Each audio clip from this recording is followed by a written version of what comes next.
Everyone. Good evening, good afternoons, and good morning to our colleagues joining us from around the world. Welcome to this ArthroSchool webinar, State of the Art in Arthroplasty, from robotic alignments to the infections control. It is truly a pleasure and an honor for me to chair these sessions today. We are privileged to have an outstanding international faculty. All of our speakers today are among the most highly published experts in the field of arthroplasty worldwide. So this means that what you will hear is not only based on theory, but grounded in strong scientific evidence and enriched by an extensive clinical experience. Our distinguished speakers today are Professor Sebastien Lustig, Professor Sebastien Parratte, and Professor Mustafa Citak. With such an exceptional panel, I am confident that this session will be highly educational and clinically relevant for all of us.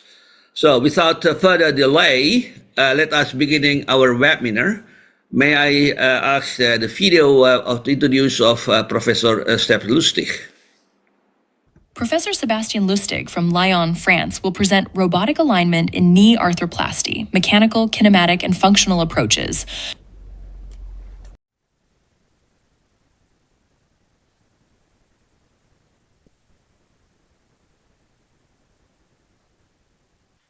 Thank you very much, Nico. It's a pleasure to be here, and really appreciate the invitation, and I hope we're going to create some good discussion at the end. So my topic is going to be about, alignment and what are the different options with robotic? Should we go mechanical, kinematic, or functional?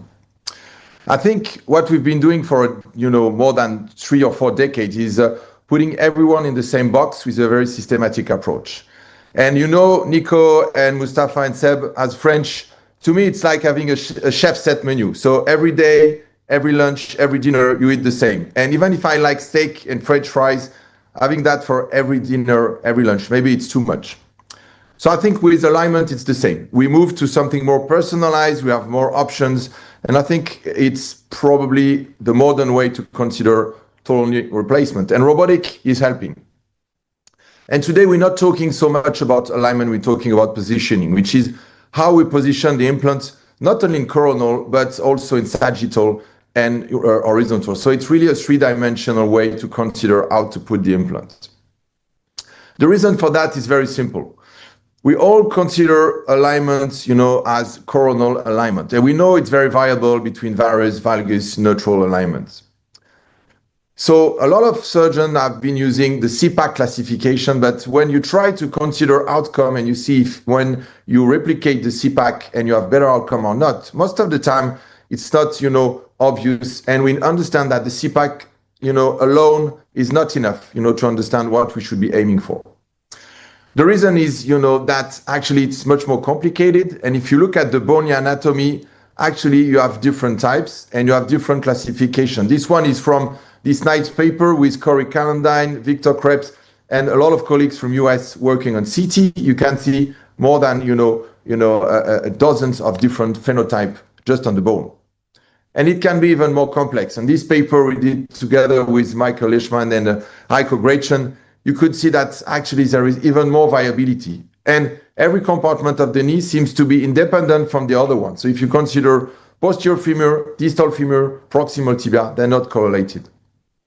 And even more complex, if you look at flexion, how alignment varies, very nice paper from Pierre in Delhi here with Franco Benazzo, you can see that this alignment in coronal plane varies with range of motion. So it's not really static, it's really pseudo-dynamic. Considering this, we just recently published this classification about dynamic alignment of the knee, trying to show this problem, that alignment, it's not only to be considered in extension, but also in flexion, if you want to really understand the bony phenotypes of the patients. And that's just for the bone. But there is also the ligaments, and ligaments are also very variable, and the laxity and the native laxity of the knee is also very different in extension and in flexion. And most knees are a little bit more lax laterally in flexion than medially. And this is the normality. And even more complex, this laxity is completely independent from the bone. And we showed that in this paper, that if you consider just bony anatomy, you probably misunderstand the laxity, and both parameters have to be managed when we do surgery. And this is not enough, because we all usually consider bone and ligaments, but you have also the anterior anatomy. So the trochlea and the patellofemoral joint, also very important. And this is what we call the third space. And we realize also that with the third space, there are rules and there are safe zones, and you should not go out of the safe zone when you try to personalize your alignments. So you understand why now I'm coming with robotic, because all these parameters using conventional technique, really hard to manage. And I think robots, you have a lot of benefits, but delivering a customized surgical plan is one of these very important benefits when we do surgery. And the process is well defined. Now we published all, these different recipe how to manage various valgus following these functional positioning, principles. And actually, I like to, consider what I call the three pillars, which is bone, gaps, and anterior anatomy. So it's quite simple.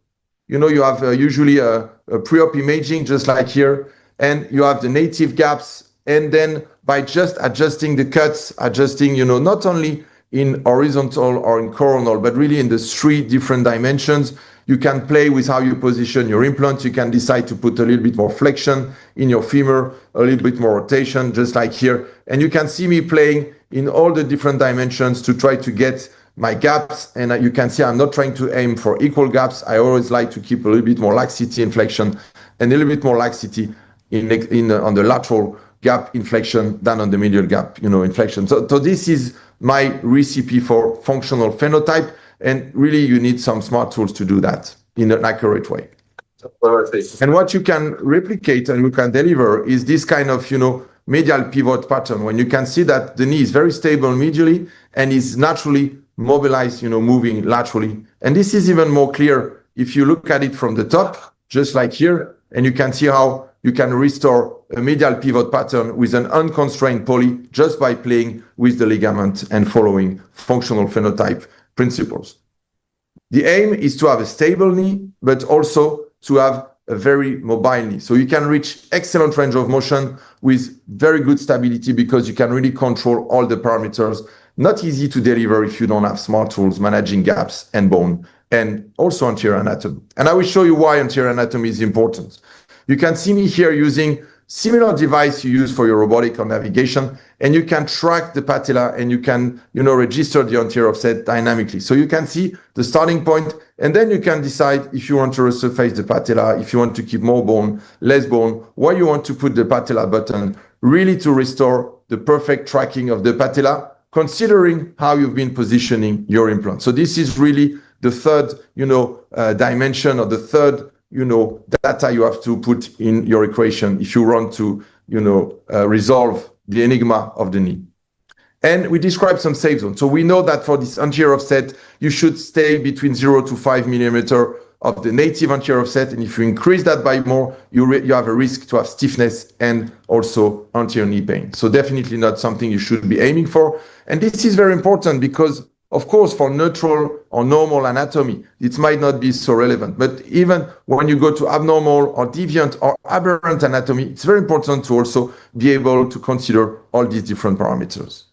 That's where we discuss the definition of what is restricted, also for functional, but also what is unrestricted functional knee positioning.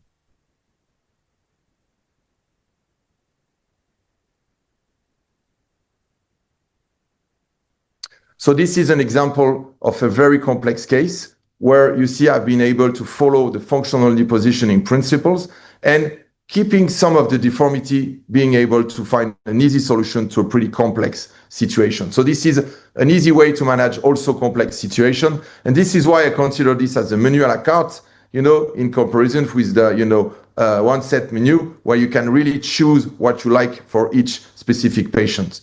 And this is some examples with some very difficult situation where you've been able to play with how you position your implant and just keeping the soft tissue envelope to do a good job. Even some really hard situations, just like here, you've been able to really restore the slope and the global overall alignment to be able to deliver good surgery in some very specific situations. So this is the menu à la carte, and we try to see if it was working for CR, CS, PS, cemented, cementless, whether you resurface or not. All these different options work with the same functional knee positioning principles using robotic technology. If you compare to other alignment, and we did this paper together with, again, Heiko Gratian and Michael Hirschman and some other really smart people about alignment. We compared mechanical, restricted, kinematic, unrestricted, kinematic, functional, and you can see that in every different scenario, functional seems to be delivering the best outcome. So this is a nice and safe way to deliver personalized alignment. We try to compare them. This is a 1-year data forgotten joint score, almost 10 points better with functional knee positioning compared to kinematic alignment. And this is another very nice study, randomized control trial. Simon Young did this amazing work. He gets the Knee Society Award last year. And if you consider CPAC1 population, so the constitutional varus, functional alignment is at every, landmark doing better than mechanical alignment. So this is very interesting when you have constitutional varus deformity. And when you look at our population, this is actually the majority of the case. So majority of your patients needs to be something different from mechanical, something more personalized. And in this, I think functional positioning is very safe because you can control bone and you can stay in some safe boundaries so you don't do anything crazy. You can control the gaps so you can keep the knee unbalanced, but in a safe way. So you know exactly how much you're keeping, and you make sure that the tracking of the patella and the anterior offset is good. So that's why I think robotic today is here to stay. And I hope we all agree on that. And then we can discuss about how, but it's definitely beyond coronal plane. It's more about 3-dimensional. You individualize the way you perform alignments. You want to have balance gaps and you optimize your patellofemoral tracking. But more important, you're in a safe zone. Thank you very much for your attention. Thank you very much, Seb. Now we move forward to the Sebastien Parratte, who's going to talk on the very new technical about the autonomous robotic surgery, whether it's hype or of the future. Can you run the video of the introductions? Professor Dr. Sebastien Parratte from France. In this presentation, he will explore an important question: autonomous robotic surgery, hype or the future? Thank you very much, Nico. Thank you very much to ArthroSchool. It's my great pleasure to be with you. Sorry, I'm still wearing my scrubs. Not completely done with the surgical schedule. And today we are going to approach a very interesting topic. And you're going to see that we have a lot to say about it, but we are still very early on. Or if we consider it in another way, we are already very advanced. I'm coming from France, but I'm practicing in Abu Dhabi. You have heard a lot about it recently for bad reasons, but it's a great place to be. It's a great place to visit. And I invite you to visit us very often. It's very advanced and there's a lot of new technologies coming up. I have some disclosure as I'm one of the designer of the robotic platform for Zimmer Biomet, the ROSA one, and the other one that we're going to approach today a little bit in this talk. And I've also different disclosure. So, today we're talking about robotics, and Seb showed a lot of things about robotics, but one of the dream of our chair today is to be really an augmented human. And you can see his picture here, where he can do total knee arthroplasty just by using his hand with a laser cutter at the tip of his finger, doing the 3D planning like we can see in a very fancy movie. And that's what we are all dreaming of. We are very far from that. And we're going to talk today about something much more basic, which is robotics in knee surgery. The thing is that we're going to go back through this discussion and definition, because what does autonomous means? And that's, to me, very important to go back to the definition, because we're going to see that the definition of a robot is the Slavic word means robota, means labor. So it's a machine that is capable of doing something or carrying out a task, and it's programmable by a computer. And a robotic is the interdisciplinary branch of engineering and science that is taking care of all of this. So what is an autonomous robotic system? The autonomous robots definition is defined as robots that are intelligent machines that operate independently. They are taking decision, they are carrying out tasks without human control or supervision. And we're going to see that today in orthopedics, nothing is like that. And it's not going to be tomorrow either. It's a dream, okay? It's not a hype, it's still a dream, or for some other people, a nightmare. So let's go back to our basic things. You see here, it's on the road in Abu Dhabi. We have the testing time of Waymo. Waymo is the branch of Google. It's the Alphabet is developing that. And we can see on the road some testing driving example of autonomous taxis where there's no driver. The taxi is driving on its own. There's no human control. And it's very interesting. You saw very recently, last week, to be very exact, this Chinese android that just ran half of a marathon faster than any human ever. And the record of 2 hours has been beaten this weekend, but this guy is running much faster. We are far from that in orthopedics, and we might see some humanoid cobots arriving in the OR, but not at all to hold the saw, not at all to do the surgery. And the thing is that we are far away from that. So just to bring back to the context, we are far away from the real autonomous robotics. So hype, what is a hype? The hype is the overwhelmingly positive, possibly slightly decisional excitement preceding an event or that might or might not live up to the incredible expectation. So that's exactly the hype of Professor Budiparama. If you know Taylor Swift and if you see his picture down on the left at the back of his screen today, you will see that it's the hype of Professor Budiparama. So a hype is limit delusional. So we're not going to go to the delusional today. We're going to stick to basic. As Professor Budiparama said, it's based on science. And today we're going to stick with what we have. Professor Lustig told us that it's probably here to stay. I do agree. When robotics started, everybody was like, oh, it's the Scott parabola. You know, it's when there's a very high interest for a technique and a few years later is going down. It's not lasting. It's not staying. The thing is that it's not true. And we published with Cécile Bataillé, working with Seb Lustig in Lyon, when she did a fellowship with me here in Abu Dhabi, that the realistic vision is that assistive technology, whatever it looks like, is here to stay. The thing is that we observed across the years a transformation of this technique. Initially, and we're going to go through that, through the historic, initially we started with very basic things, and the more we move on, the more we take from the lesson learned from the past to implement the new technologies to make it better. So it's always important to go back to history.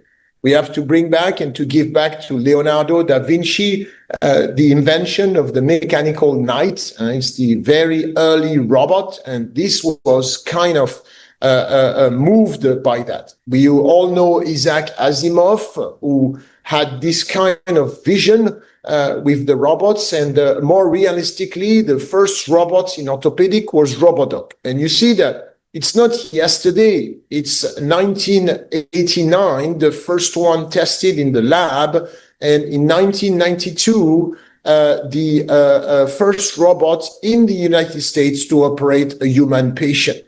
And today we're talking about autonomous robotic, but to be honest with you, we're just talking about a robot that is acting under the human supervision with still a human control, whether it's the trigger of the robot that Seb showed you before, or it's a pedal that the Robodoc has and that the system that I'm going to show you later on has.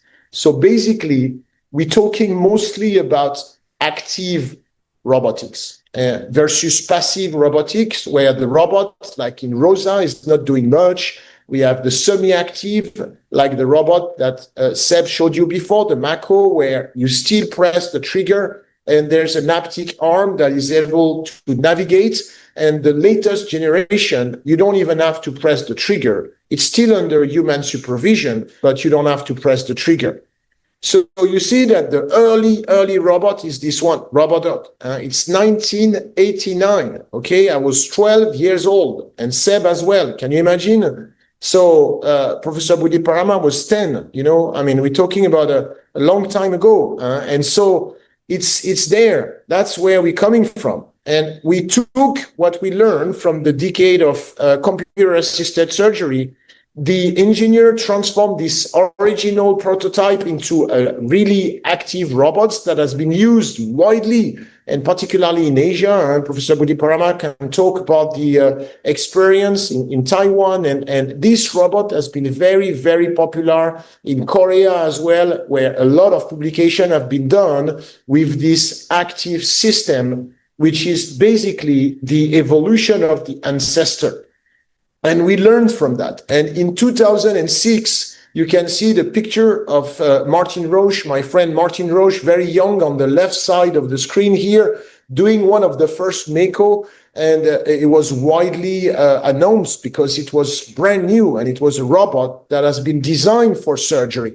And at that time, instead of pressing a pedal and instead of having something completely active, this was the semi-active or the haptic arm. And this is how it works. I saw it for the first time on the 14th of May, 2018. 2008, sorry, I was very impressed, but I didn't like the implant very much.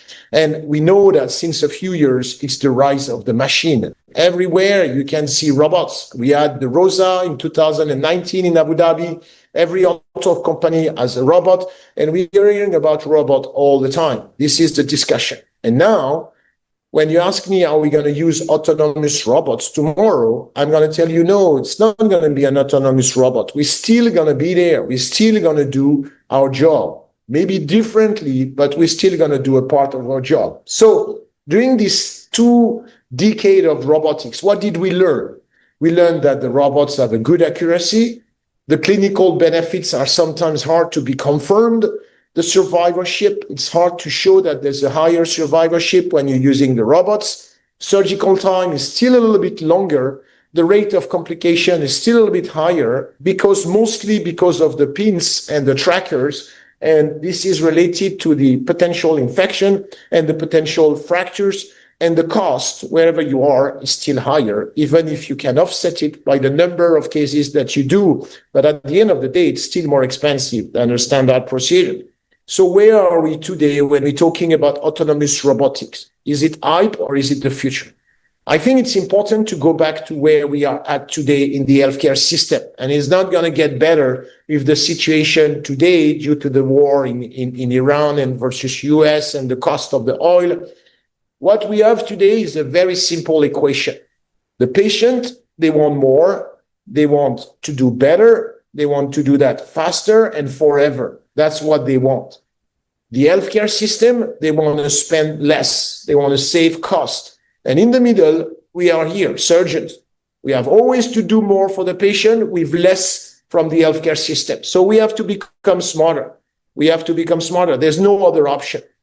And to me, the very important point of robotics, whether it's completely autonomous in 20 years, maybe not, the real thing is that we have to improve the Dunning-Kruger effect. You know what is the Dunning-Kruger effect? Is when it's the graph which compares competence and confidence. So the danger is for a non-expert surgeon with a robot to feel extremely confident without having the competence. This is very dangerous.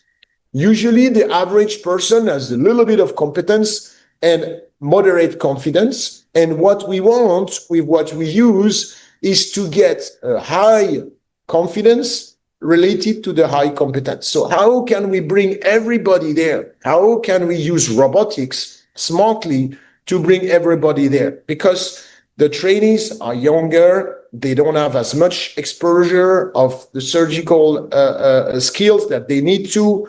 They are most of the time under more pressure related to the result that I showed you from the patient. And at the end of the day, we need to get better outcome.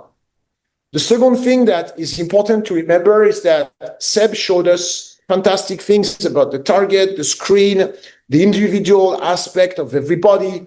The thing is that it's entirely true, but we may be all of us are individual, and there's not one target, for the same individual, and it's maybe beyond functional, maybe beyond kinematic, maybe just it's an individual target for each person. And there's a very famous quote from Saint-Exupéry, which says that a goal without a plan is just a wish. In total knee arthroplasty, I wish could have a goal to make my plan. And to me, this is the true challenge, because you can ask the best effector, it's never going to work. What we learn as well is that before we were the surgeon, Superman, empowered by a robot, and we will do great, it will work fantastic.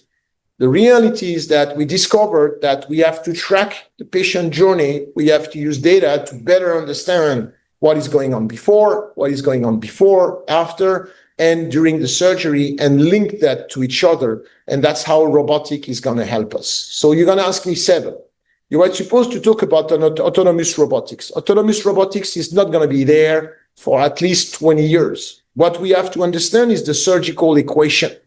There's the patient in the center, and we are driving the surgical journey of the patient, which is the combination of a use of an implant, a planning, an effector. Effector is the tool that you use to implant your implant based on the planning that you have done before.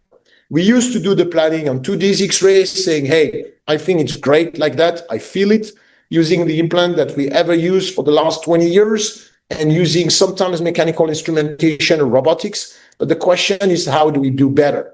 During the last 5 years, we have heard only about robots. It's robots, robots, robots, robots. It's probably wrong. I'm sorry. It's a great tool. But if you forget the quality of the implant, if you forget the quality of the planning, it's never going to work. And we cannot only focus on the effector. We have to move forward that. Intraoperatively, there's a million combinations. I mean, it's even Nico, who is extremely smart and is flying his own plane, cannot do the calculation during the surgery. It's too hard, So we need help. We really need help. What I do believe in is digital twins in orthopedic. If you don't remember what it is, you go back towards Star Trek. And the question is, how can we get this Star Trek fantastic tool with the tricorder, where you collect information about a patient's body to do better diagnosis? Here it's to do better planning in knee arthroplasty. So we can have today a dynamic digital model of the patient based on a CT scan. And it's not only to put the implant on top of the bone, it's also to mimic what is going to happen during the surgery. So basically, you do the surgery before the surgery, like a pilot would do the flight plan before actually flying. And there's not a pilot that is not going to fly without having a perfect flight plan before taking off. Same, there's not a pilot today that is flying for a long haul without a co-pilot and without a system that is going to help or assist him during the surgery. It's exactly the same. So how do we do a better plan? How do we do dynamic planning? And you see, we can get that in less than 3 minutes nowadays. And based on that, AI tools can help us to determine what is the exact position of the implant for a determined patient, and in terms of angulation, in terms of 3D positioning. And then easy, once you have that, you press the robot, you implement the planning into the robot, and the robot can execute. You can get rid of the trackers. You can eliminate the risk of fracture with this new type of system. And of course, you're still here, but the robot is doing the cuts that you have been controlling on your 3D and 4D model. 4D means dynamic 3D. And in less than 2 minutes, all the cuts are done. Instead of praying and pressing the trigger, you just press the pedal and the robot moves and goes around alone. You reduce the time of the surgery to 2 minutes for all the cuts. You remove the trackers and you have an optimal planning. So to me, the most important is to talk about advanced surgery, where arts meets science. We have been learning a craft of doing surgery. The real question today is, how do we move forward using technology? Of course, robotics, of course, AI, of course, data management, to do better job for the future world and for the future of our kids? How can we move from I think to the data are showing that this is what we should do for each patient? So robots in totally can be great tools. You see that autonomous robotic is not going to come before at least 20 years.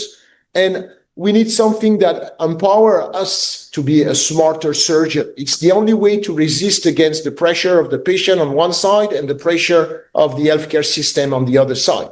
We need to use collaborative intelligence to go towards advanced arthroplasties for better outcome. Thank you so much for your attention. And I would like to invite you all to the 5th World Arthroplasty Congress in exactly 1 year in Brussels, in Belgium. And of course, Professor Budi Parama is a board member of this meeting, Professor Seb Lustig as well. And we hope to see you there in 1 year. Thank you very much for your attention. Thank you very much, Seb, for an excellent presentations. So after we hear about the good alignments and the latest technology on the robotic and autonomous robotic, we don't want to ruin up our good result after surgery, which end up in complication such as PGI. So my good friend here, Mustafa, is going to tell from A to Z about the periprosthetic joint infection. May I introduce the Professor Mustafa Citak? Mustafa Citak, MD from Germany, he will present on PJI, covering diagnosis, surgical management, and the latest insights from ICM, 1 or 2 stage.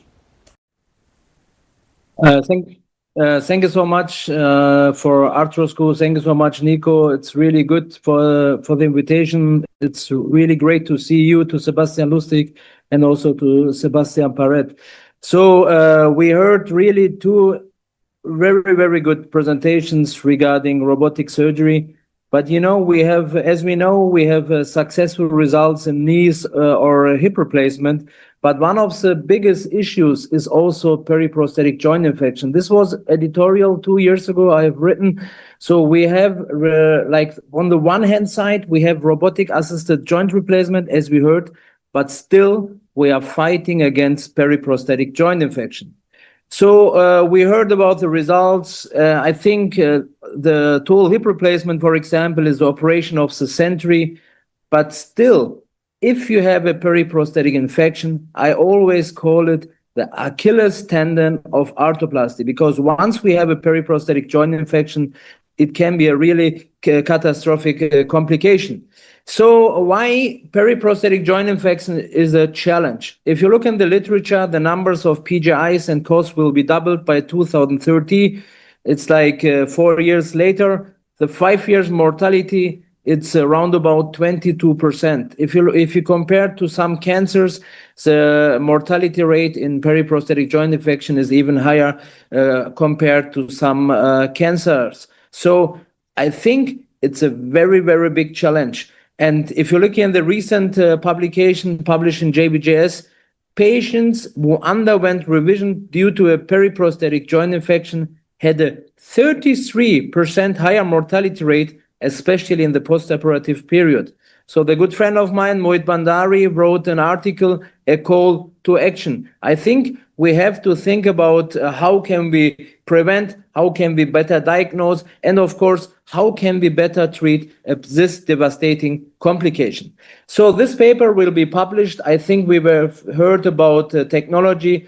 This is a paper, what we have looked for, what has changed over the last 50 years regarding periprosthetic joint infection. As I mentioned before, this is not published yet, but it will be published. So we made a timeline. You can see, I don't want to go in detail in every step, but you can see, for example, in prevention, we have developed like guidelines, also for diagnostics, because in the past we had only clinical evaluation and culture. So we have now better diagnostic methods. We have like the scoring system. In last year in the ICM meeting, we have defined the unified definition, and also for the surgical treatment, especially in the last 2-3 years, we have more focus on specialized centers, and again on the microbiology, molecular diagnostics, etc. So also in periprosthetic joint infection, we have some kind of development. So still, it's a diagnostic challenge, because one of the reasons is we have no test with 100% accuracy. I always call it's like a puzzle. You have different type of parameters, and then you have to decide what type, is it infected or is it not infected. So let's start first, because some people say, some institutions say, we just do like CRP, and if the CRP is normal, so we are not doing an aspiration. I think according to this study, you please do not underestimate the normal CRP, because in 15% of PGI cases, normal CRP values can be still exist. So serum CRP is not enough to rule out an infection. So this is also at the ICM meeting, joint aspiration as recommended. All joints undergoing revision arthroplasty in assumed aseptic failure should be aspirated whenever is possible. And if you do like the aspiration, you can do analyze the synovial fluid. I think it's important to culture. If you culture 14 days, PMN percentage, and you have several tests. But at the end, we have the definition of PGI, the evolution of criteria. You can see we have the ICM 2018 criteria. You can see on the left-hand side, and on the right-hand side, you can see the evolution. And 2025, there is a unified definition. But still, I think the majority of people are using the EBJI's criteria, or even more popular is the ICM 2018 criteria. As you can see, there is a scoring system, and once you achieve, for example, 6 or more points, it's infected. But you have sometimes also very different or difficult cases. You cannot really define, is it infected, yes or no. I think clinical experience in those situations is also very important. Once you diagnose a periprosthetic joint infection, you have a therapeutic challenge, because the goal is we have to control the infection. We have on the one hand side the radical debridement. It means a surgical experience. On the other hand side, we have the possibility of systemic antibiotic therapy and local antibiotic therapy.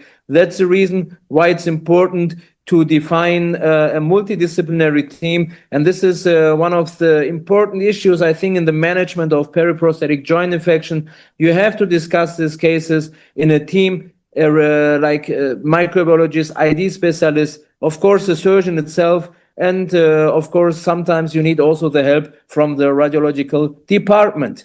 So once you diagnose and you have the multidisciplinary team, you have to choose which patient should be treated with 1 stage or 2 stage, or some people only do 2 stage, some more, the preferred technique is a 1 stage.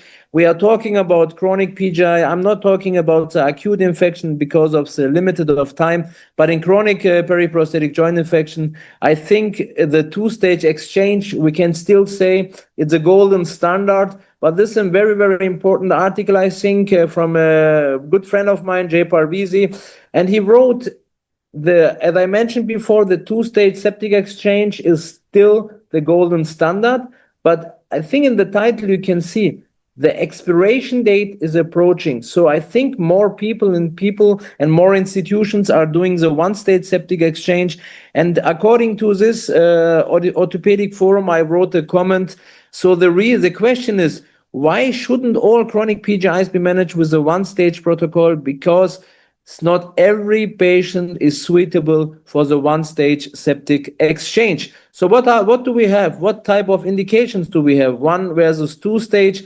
This is from the presentation by Brian Springer from the ARCIS meeting last year in October. And, he was saying known organism. So you have to identify the organism. You should avoid culture negative fungal or resistant infection. And if the patient have a sepsis, it's not a good indication for the 1-stage. And we need a healthy soft tissue envelope. So if you can achieve a primary wound closure, he also mentioned no fistula, but this is also discussed in the ICM meeting. I will show you later on. It's not a contraindication to do a 1-stage septic exchange. So this is the contraindications. Are there any absolute contraindications? No, there are no absolute contraindications. There are relative contraindications. I was mentioning before sepsis, severely immunocompromised patients, primary wound closure not possible. For example, if you have a very big defect, you cannot close a wound in a primary setting. Those patients have a relative contraindication to do a one-stage septic exchange. So what about patients with a sinus tract? This is the same. If you can close the wound, it's not a contraindication. Of course, not everyone agreed. As you can see here, 70% agreed to the statement.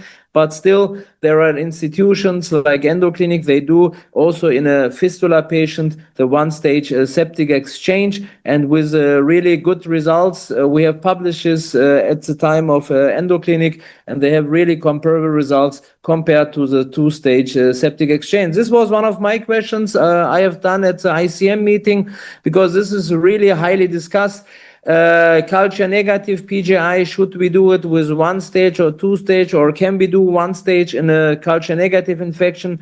And according to the literature, it's yes, single stage is an option, but as you can see again, not so many people agreed. 76% agreed to this statement. So still, I think there is some data lacking regarding those important topics. So if we do a one-stage septic exchange, I think there is a 10 key steps.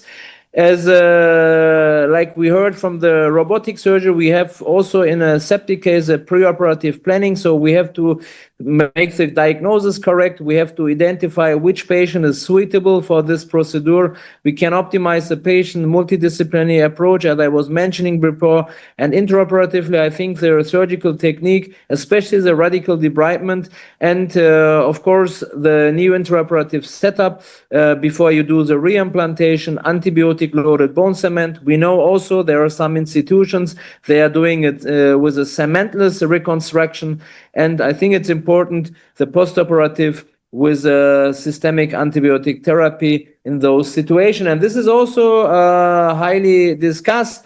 Postoperative antibiotic duration, according to the last ICM meeting, minimum 6 weeks is recommended. Again, the agreement is almost 82%. It's not like beyond 90%.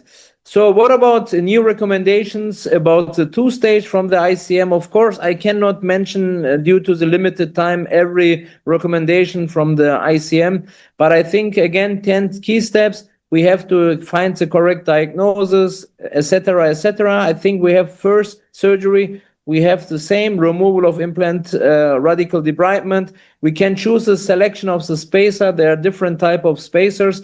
And again, when is the timing of reimplantation? And second surgery is a reimplantation followed by the antibiotic therapy. So if you choose between static or articulating spacers, there is no difference in eradication, but mobile spacers have a better function and clinical results. And the majority of people, almost 93%, agreed to this statement.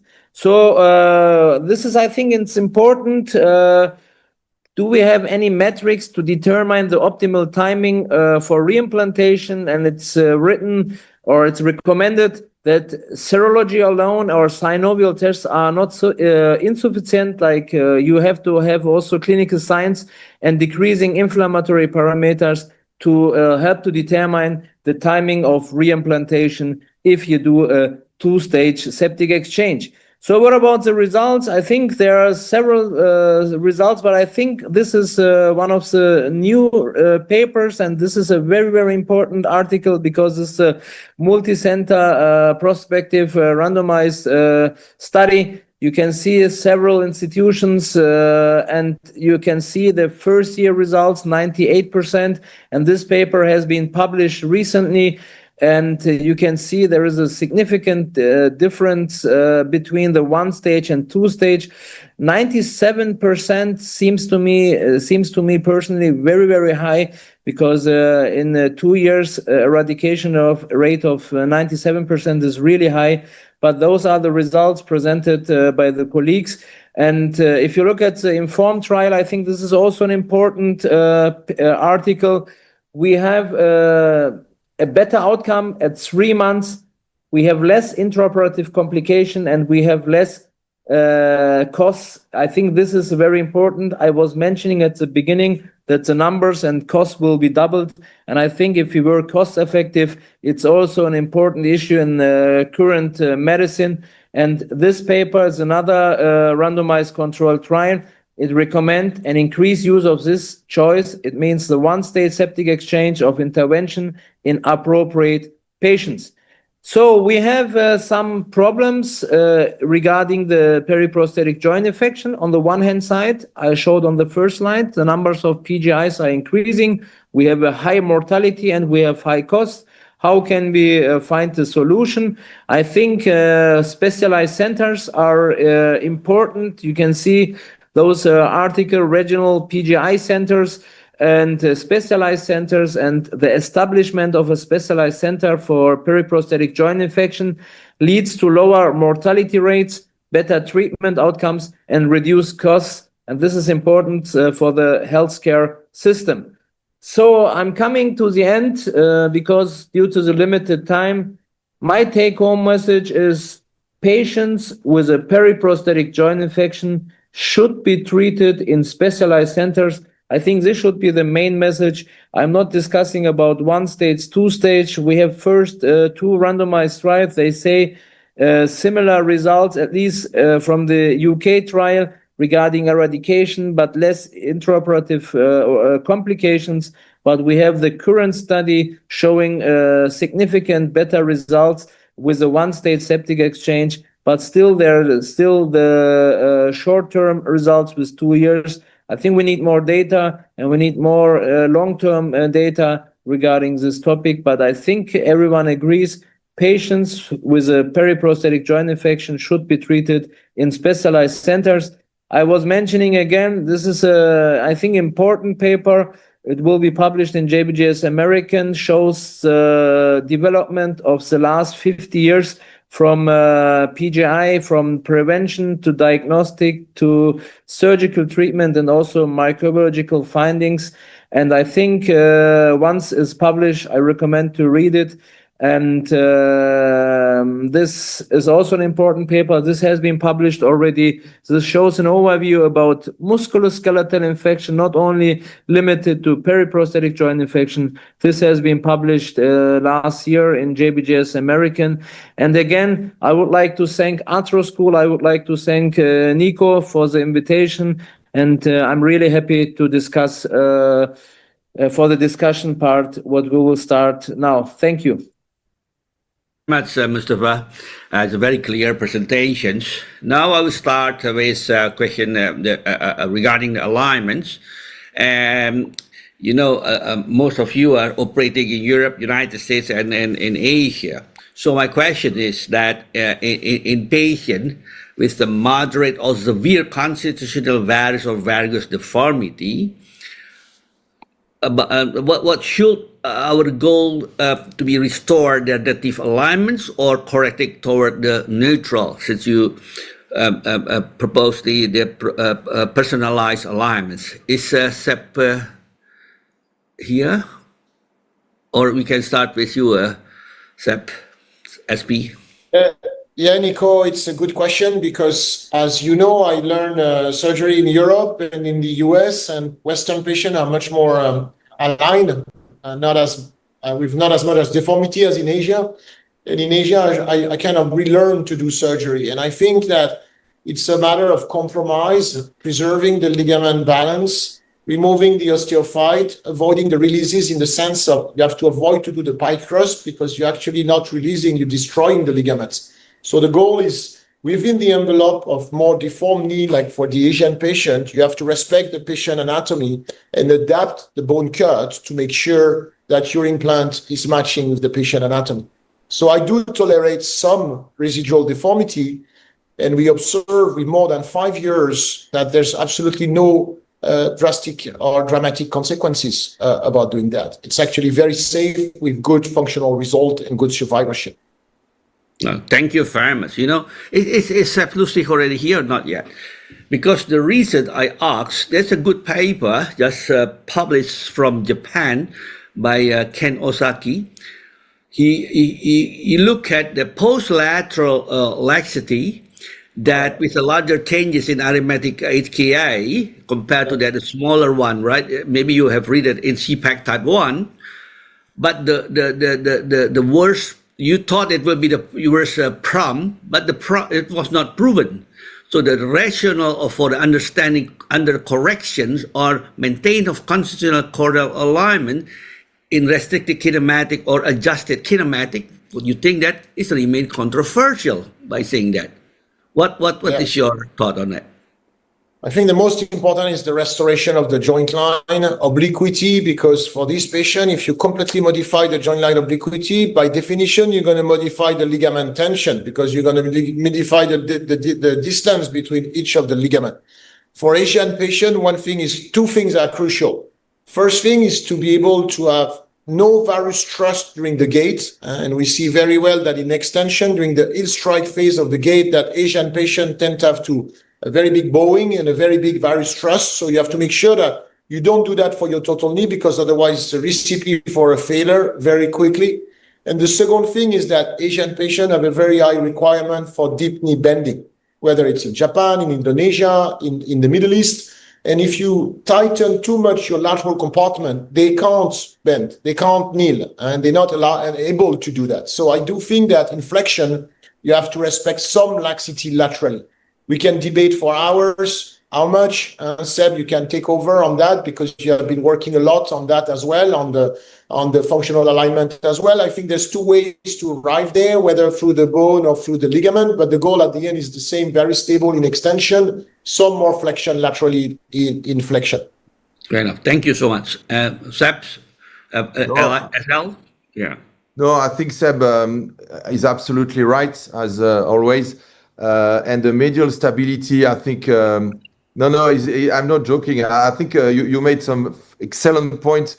Medial stability is key. We learned that from, this constitutional varus anatomy, where you have to keep some natural laxity laterally, or it's really hard to balance these knees. And as long as they're stable medially, whether it's, as you mentioned, through the bone cuts, or sometimes also some specific poly design are probably also very helpful to get that. And we realize these patients do really well. And that's something we learned from 20 years ago, where we're doing mechanical with PS knees, from what we are all doing today, which is more medially stabilized knees, whatever the method. I think you're right that the flexion is better. They feel better, and that's a great improvement. And it's not related directly to robotic, but it's related to technology and to better understanding of the knee. So I think that's a great improvement in what we are doing today. Hey, Mustafa, are you there? Yes. Yeah. So after hearing that, you are still doing mechanical for mechanical alignments. You don't use a robot. Well, three of us are using robots, and one of the design of the robot. What do you think? Are you now changing your mind to use a robot with personalized alignments? Nico, it's a good question. I think it's very difficult to discuss this now, because I can't say anything about robotic now, because we have two colleagues who they are doing robotic. But to be honest, I learned from Endoclinic. I just left Endoclinic I think not everyone knows it. I will start a new position, but I learned from Endoclinic as a traditional way, the mechanical alignment. Of course, Endoclinic has also the robotic now. We have the Sima Rosa. So we have to also change the philosophy. We cannot, there are really good presentations from both Sebastien. And I think I think we have to also think outside the box. Also, if you come from a mechanical alignment group, I agree absolutely. To be honest, I did the first robotic knee with a Rosa. It was done by me. I have done so far 10, but I didn't do more, because one of the problems was, especially at the learning curve, it was much longer than the routine time, and I had so many surgeries, so I couldn't handle it, because we have to always, maybe sometimes not always, but we have to postpone one like elective case to the next days, because I think, but you need a learning curve. So I left it for the younger colleagues, I would say. But I agree, we have to think about outside the box, and I think it will move forward to this. Like robotic will increase. It's already increasing. But one of the drawbacks of robotic, I think Sebastien Parratte showed on his slide, there is still no really clear difference in outcomes. We have published a systematic review on patient satisfaction. There's no difference in patient satisfaction if you use robot or if you don't use robot. And as mentioned by Sebastien, you have a higher risk for complications. He was mentioning about a higher risk, and there is a meta-analysis, I think 1.4% pin associated in like complication, not infection, but complication. So if you operate like 1,000 cases, you will create additional complications. So I think it will still move forward. I think it's very, very good to have robot, because we will learn more about our patients. And in my new institution, I think I will also do robotic surgery there. They have already robotic surgery, and I think it's important to think outside the box. I say always outside the box because I learned the mechanical alignment from EndoClinic. Yeah, thank you. But I mean, if you look at the 2 years or 5 years follow-up, I agree with you that there is, they claim that there is not so much advantage of this robotic.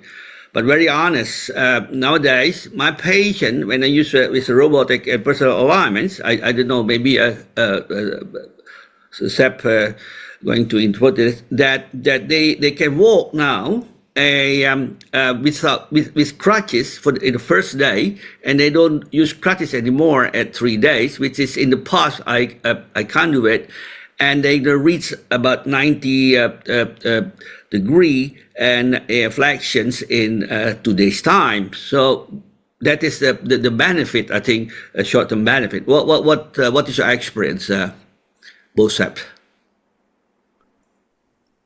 You want me to start, Seb, or you start? Go ahead, Seb. I think we're going to say this. Yeah.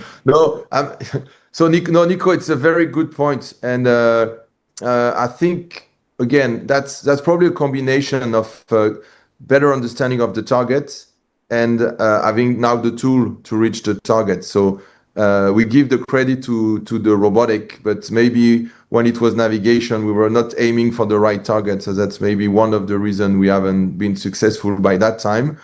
And also, I think the robotic is giving us probably more accuracy because the end effector, I think, is better than just doing the cut and controlling if we've done a mistake or not. Now the cut is done on an accurate way, and then we can debate whether you're protecting the soft tissue probably a little bit better, and then we'll see if autonomous will do even better. But I think we all have the same experience with also, as you mentioned, early recovery is actually quite impressive, and it's definitely different from what I've experimented 20 years ago or 10 years ago with mechanical and conventional. That's just a reality. You have multiple papers, good papers, level 1 papers, showing that. The reason for it is probably, there are multiple reasons for that. It's not only the robots, but I think worldwide, the experience is similar. So maybe it's not easy to prove, maybe we don't have the right metrics, but the gut feeling is, the early recovery is quite impressive. Right. Yes. SP? Yeah.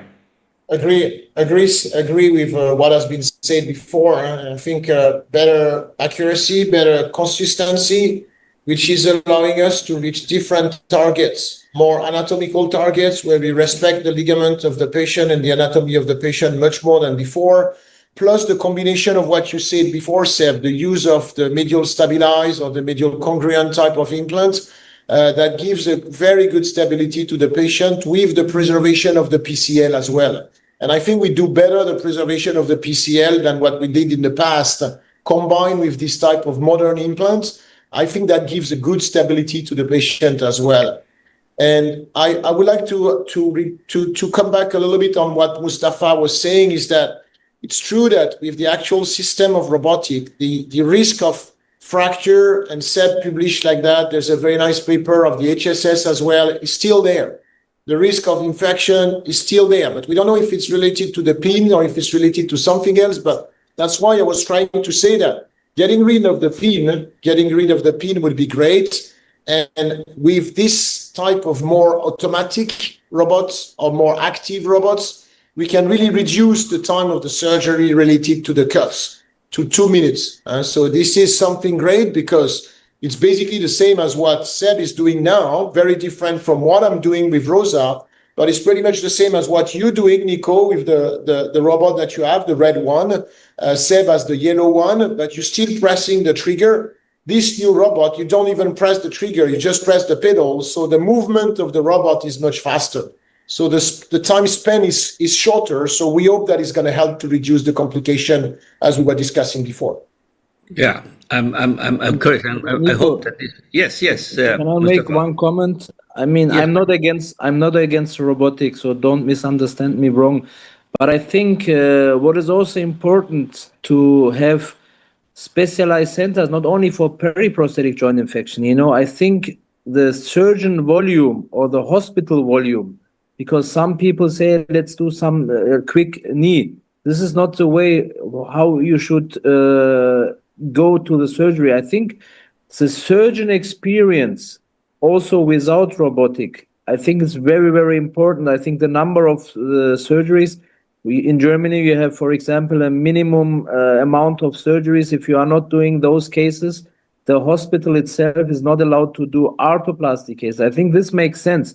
And I think Sebastien showed in his presentation, if you have a very experienced surgeon in combination with a robot, I think this way makes the difference. I think not like just robotic, unexperienced. This is also important issue. I think I did last year more than 400 cases, not only knees, we are doing like hips and knees, and I did more than 400 cases. And I think the number of cases, what you are doing, I think it's also very, very important to make it as Sebastien Lustig showed with his Lyon hospital for periprosthetic joint infection, they have better outcomes. And I think this is also for primary cases, not only for infected cases, because the primary case, I think it's the most important case, because if you have like 30-year or 40-year outcome, like without any problem, it's good. But if you have early complications, these patients are going to the wrong route. And I think to optimize this, robotic will help, I think. And of course, the number of cases, what you are doing, not everyone should do a primary knee or primary hip. I think we need specialized teams also, because those are elective surgeries. The patients are coming with limited restricted of motion, like stiff pain, of course. But if you have a complication, you cannot avoid. But I think you can decrease with the number of cases if you do more in a year. I think this is also important, what we have to manage in this situation now. All right, thank you. There's a question from the audience, from Wenbo from China, and they're asking the alignment, the corner classifications. And we know that nowadays we have this Michael Hirschman proposed the functional phenotype. And if you could share your thoughts on sagittal plane and of course and the forgotten one, right, the corner plane. Maybe Seb, you would like to answer this? Yeah, there was a little bit of sound on the mic somewhere. Yeah, the sagittal plane we've been working on, it's been a tricky one because we try to see and to define some boundaries, and it's like for the hip, when you think about combined version, for the knee, it's combined flexion. So it's, not only the slope, but also the flexion of the femur and how these two work together. And actually, it's not so simple. So we started to work on this. We're trying to see if there was some safe zone. We couldn't really find any. And it's also probably very different, region per region. I mean, in Europe, and Shep knows it, and Nico, you know it, and Mustafa, you know it, the slope is very different. The bowing of the femur is very different from Asia, Middle East. So probably what's the recipe for a good outcome in Europe is probably going to be different in Asia. You guys have to put more slope on the tibia that we have to do in Europe, and it's probably also true on the femur. So there's more work to do here. And for now, giving a classification like we have in the coronal plane, I don't think we managed to do that. We probably need more work. On the rotational standpoint, we try to combine it with our new classification, the dynamic alignment of the knees, combining coronal and horizontal. And here we found some, let's say, phenotypes. And what we definitely don't like is to internally rotate the trochlea related to the native one. I think that's where we could define some safe zone, and that's where kinematic alignment at some point failed in some specific anatomy. Don't get me wrong, Stephen Howell is fantastic. This was a great theory, but I think in some anatomy, this was where there was some issues, and they had to change the implant or some of the design. So in summary, sagittal, more work to be done, but very important, I think, for the next steps. Right, thank you. My last question is for Mustafa. There's a good publication from the Indian, from Dami.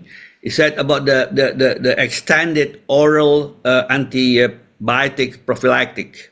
So I cover here that in developing and developed countries, which do not share the same weather, the theater condition, pathogens, nor socioeconomic background, so cannot share the same antibiotic timing and duration as the developed countries.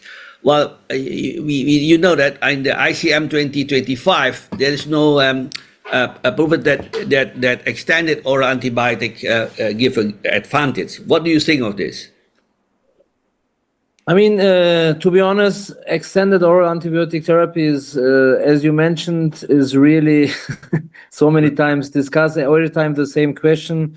I mean, in a primary setting, single shot is a method of choice, and also for revision arthroplasty cases, at least what we have done. Sometimes they say if the surgery time is a little bit longer than 3 hours, some colleagues are giving it for like 3 days, like as an extended, not like as a as a single shot. But I think it's a surgeon's preference. We cannot say, but the current literature, I think there is no really recommendation for single shot. I think it's the more way the majority of people are doing.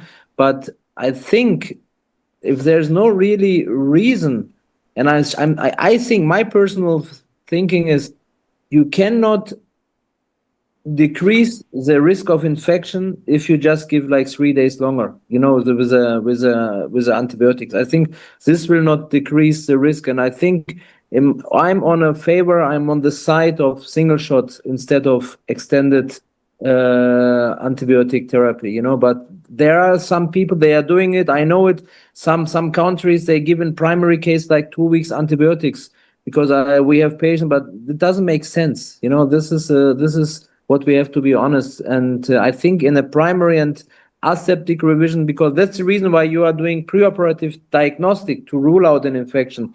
And if you have a very, very good diagnostic setup, and if you can rule out an infection according to EBJI's ICM, we use the ICM, of course, but if you have rule out the infection, I think the single shot antibiotic therapy is my favorite, and I think you should do the single shot instead of giving unnecessary, in my opinion, unnecessary 2 or 3 weeks antibiotics to increase the risk of resistance of the patient. This is also one of the drawbacks. You cannot give every patient just 2 weeks antibiotics.